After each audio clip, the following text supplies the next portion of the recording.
Two young boys wandered aimlessly near the muddy banks of 12 Mile Creek in Ontario, Canada, during a casual fishing excursion. With no particular destination in mind, they were content to explore, unaware that fate was about to shatter their innocent outing. What they would soon encounter would bring only horror and despair. Their eyes caught sight of a blue vinyl bag floating just beneath the water's surface. Curious, they dragged the bag ashore and unzipped it cautiously. Inside, they discovered a green garbage bag tightly sealed. It would not be long before the authorities uncovered her identity. That very day, her grandfather, Dub Pollington, reported his 29-year-old daughter along with her young son and daughter missing. The girl found in the creek was Stephanie Rallo, the young daughter of the missing woman. The brutal discovery of Stephanie's body cast a dark shadow over the case, but it was the horror of the crime's circumstances and the coldness of the perpetrator that sparked revulsion even among hardened criminals, stirring outrage behind bars. Welcome back to Crime A to Z, the series that traces cases from their inception through to the aftermath, revealing the darkest truths. Today we delve into the chilling story of one of Canada's earliest and most disturbing family annihilators, John Rallo. His crimes were not only tragic and appalling, but his cold-hearted nature and lack of remorse made him an object of disgust. Let's uncover the layers of this dark tale. If you appreciate this deep dive, please consider liking, subscribing, and sharing to keep the story alive. Let's begin. John George Rallo entered the world on November 30th, 1942 in Hamilton, Ontario, a busy Canadian port city. He was the only child of Jack and Dorothea Rallo. Jack served as a forensic identification officer photographing crime scenes until John reached his teenage years, after which Jack shifted careers to manage a liquor control board outlet. John's adolescent years were marked by an unkempt appearance with lanky limbs and messy hair, but his charm, confidence, and sharp sense of style set him apart. He distinguished himself by dressing meticulously, always appearing as if prepared for an interview or a date. While other teens wore casual jeans, John was invariably dressed to impress, projecting an image of success. From an early age, John displayed a fixation on women. He was often seen lingering on downtown corners, watching girls pass by with intense focus. He dropped out of high school during the 12th grade, but completed his education via correspondence before enrolling at Mohawk Community College. John fancied himself a ladies' man, dating frequently. That is until he encountered Sandra Pollington.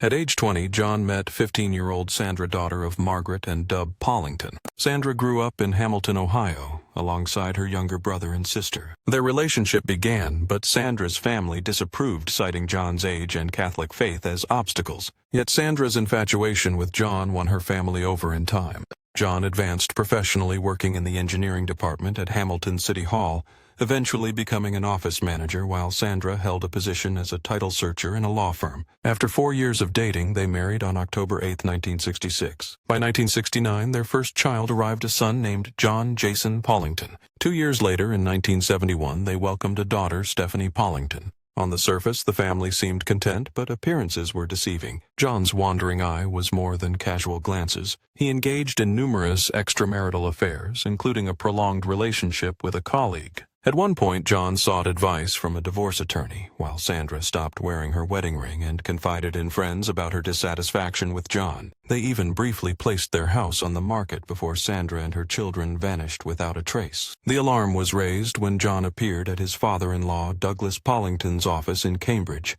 clutching a typed letter from Sandra.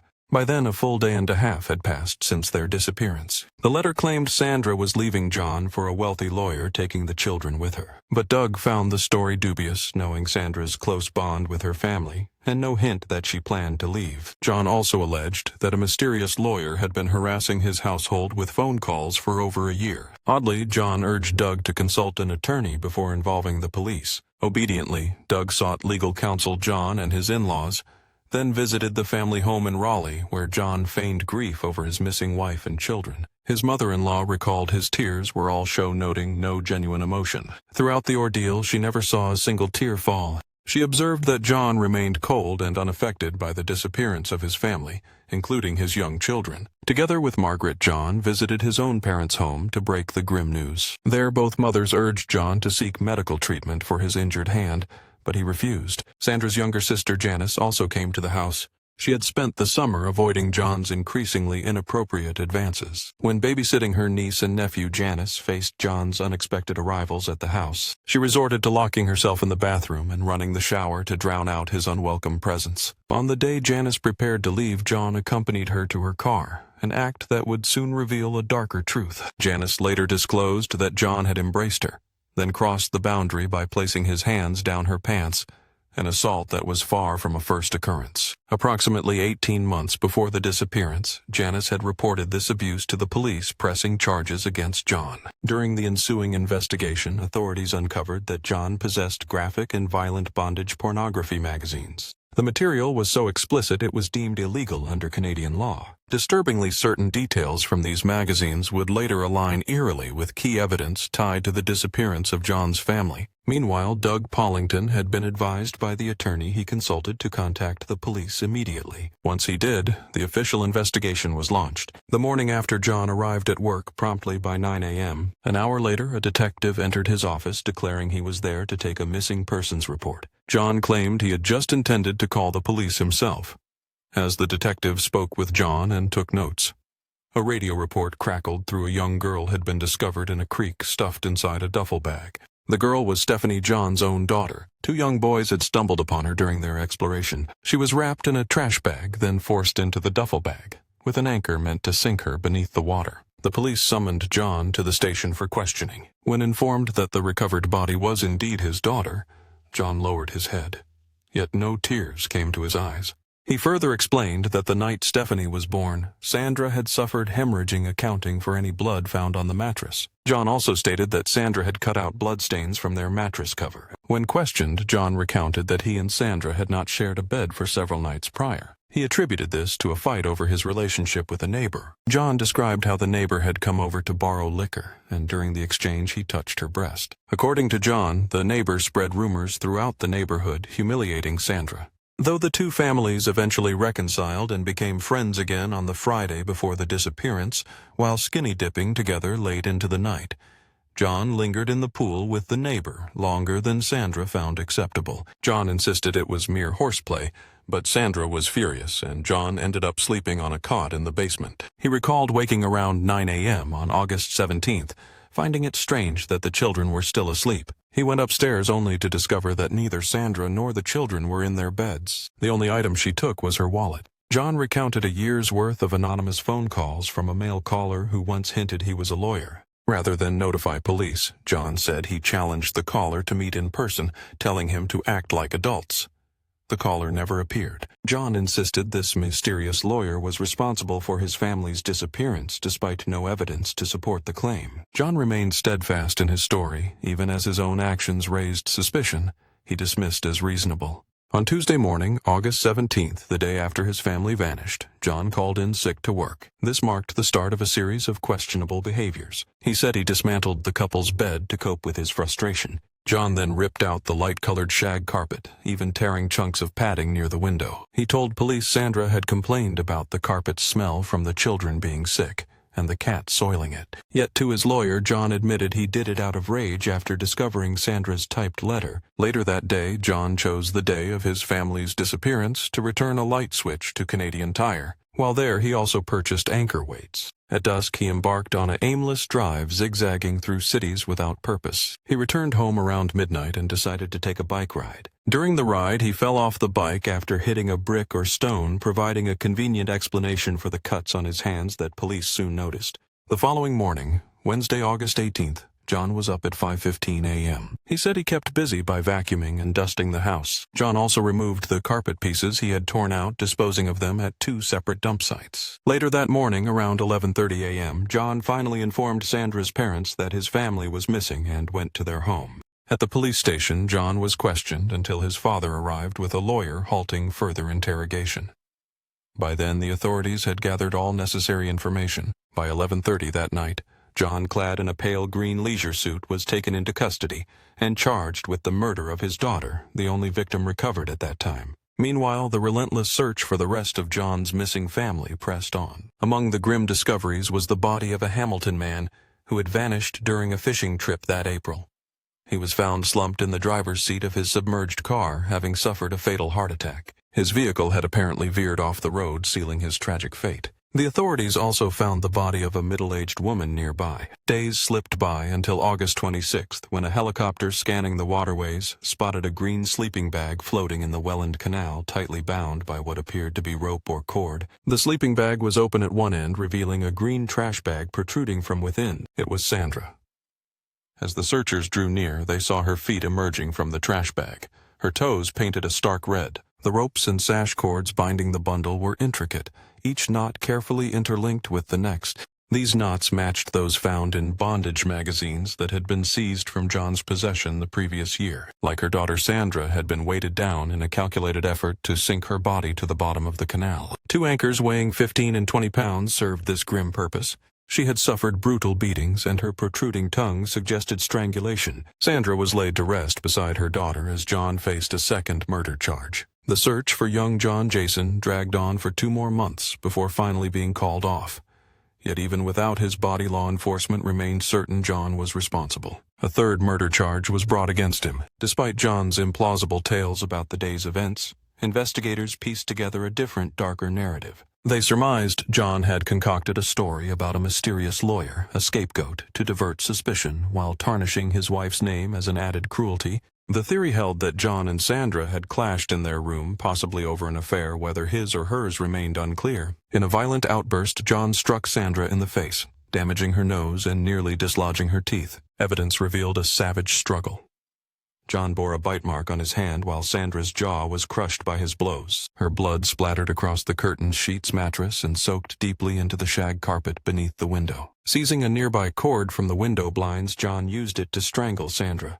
He then inserted 2 fingers into her nostrils and covered her mouth, suffocating her for 16 agonizing minutes. It is believed John's children witnessed the horror, prompting him to silence them as well. He suffocated each child with a pillow, holding them down for 4 minutes until life left them. John then carried the bodies to the basement. There he stripped them of their clothes and washed them in the machine alongside the bloodied linens. Despite his efforts, the sheer volume of blood made it a chaotic task. Blood dripped onto walls, door frames, his slippers, and the floor. John placed a large green trash bag over Sandra's head and another over her feet. He then stuffed her into a sleeping bag along with 2 anchors purchased from Canadian Tire. Using knots learned from bondage magazines, he tightly secured the sleeping bag. He wrapped his daughter Stephanie in a similar fashion, though her smaller frame required only 1 trash bag and a single anchor. Her body was folded into a fetal position, packed into a duffel bag, and zipped shut. Though John Jason's body was never recovered, authorities believe John disposed of him in the same manner, wrapped in a garbage bag.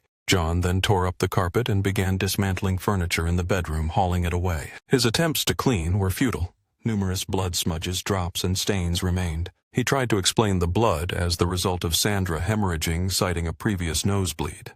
But blood spatter analysis crushed this claim, showing the blood was propelled violently, not merely dropped. In the basement, John hastily typed a "Dear John" letter on Sandra's typewriter. He then moved the bodies from the garage to the trunk of his car, leaving a trail of blood behind. John drove away, dumping his family's bodies in various waterways. Yet John refused to confess, leaving the truth to be proven in court. Meanwhile, Canadian courts set bail at $100,000 for the suspected triple murderer.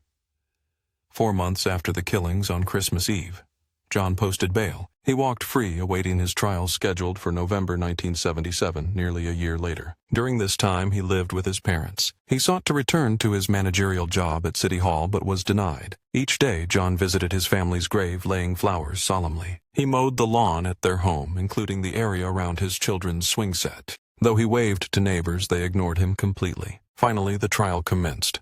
It was the most significant case Hamilton had seen in decades. The courtroom was packed daily, with John meticulously dressed for each session. Reporters noted his appearance in detail, from tweed suits to 5-button vests. The sharply dressed defendant drew all eyes during the trial. A neighbor came forward with a startling account, recalling how around 5:00 a.m. on that fateful Tuesday, lights blazed inside John's home.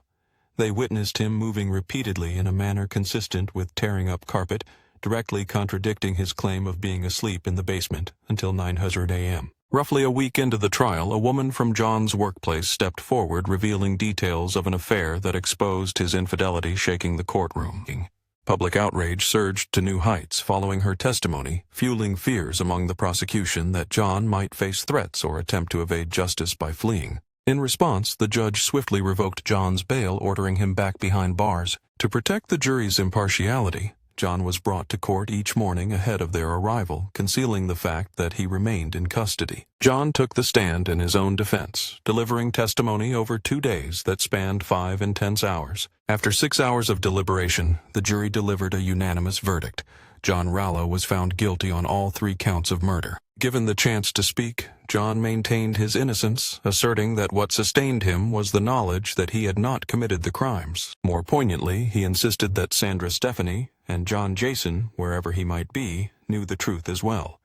The court sentenced John Rallo to 3 concurrent life terms with no possibility of parole for 25 years. John's first Christmas behind bars was spent in isolation, as fellow inmates despised him for his brutal crimes and openly wished him harm. He challenged his conviction repeatedly, appealing all the way to the Supreme Court of Canada, only to be denied at every turn. 15 years into his sentence, John invoked the now-defunct faint hope clause seeking early release. Though the clause allowed consideration for parole, John's request was ultimately rejected. In 1979, just 2 years after his incarceration, John rekindled his old charm behind bars and began a secret relationship with a woman. He failed to disclose this relationship to parole authorities or prison officials, carrying on in secrecy for 26 years. Despite claims that officials were unaware, John managed private visits in a trailer on prison grounds, accumulating 72 hours of covert meetings during the first decade of their liaison. By 1986, after only 10 years inside, John was granted temporary escorted absences from prison. Such privileges are typically reserved for grave circumstances like attending a close relative's funeral.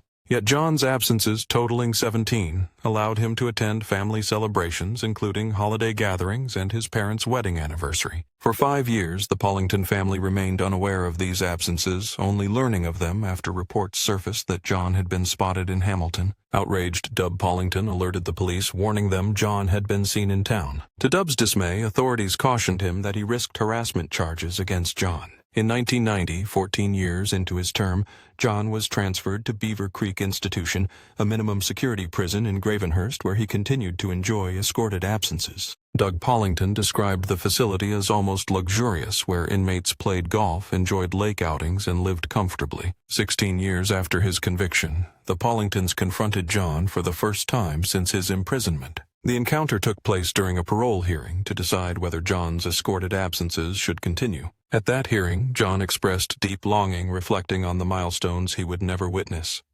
The birthdays, weddings, and holidays lost forever. Despite this, the board approved the continuation of his escorted absences. By 2000, John became eligible for parole and began submitting applications. He sought placement in a halfway house, hoping for daytime freedom and the ability to come and go as he pleased. Additionally, he requested unescorted absences. However, parole boards rejected his bids, citing his evident lack of remorse and no signs of rehabilitation after 24 years behind bars. He faced denial again at 3 subsequent hearings, each spaced 2 years apart.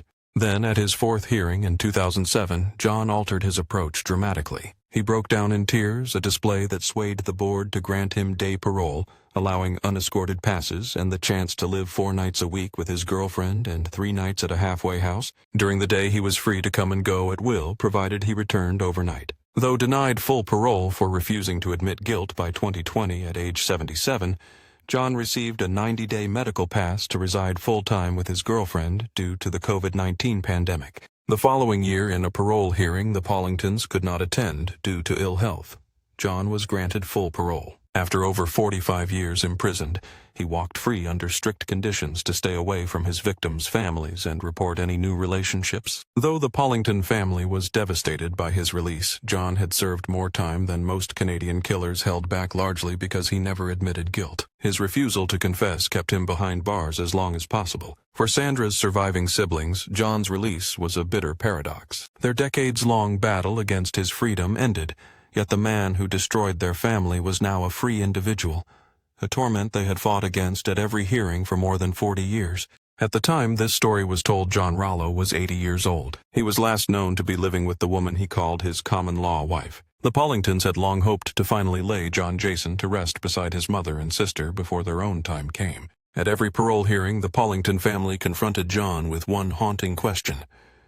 "Where is Jason?" John offered no answers, determined to keep him behind bars the Pollingtons joined forces with other victims, forging a relentless crusade for justice. Their efforts would transform them into two of Canada's most influential voices for victims' rights. Though the search for Jason's body was abandoned soon after he vanished, hope lingered that his remains would one day be found.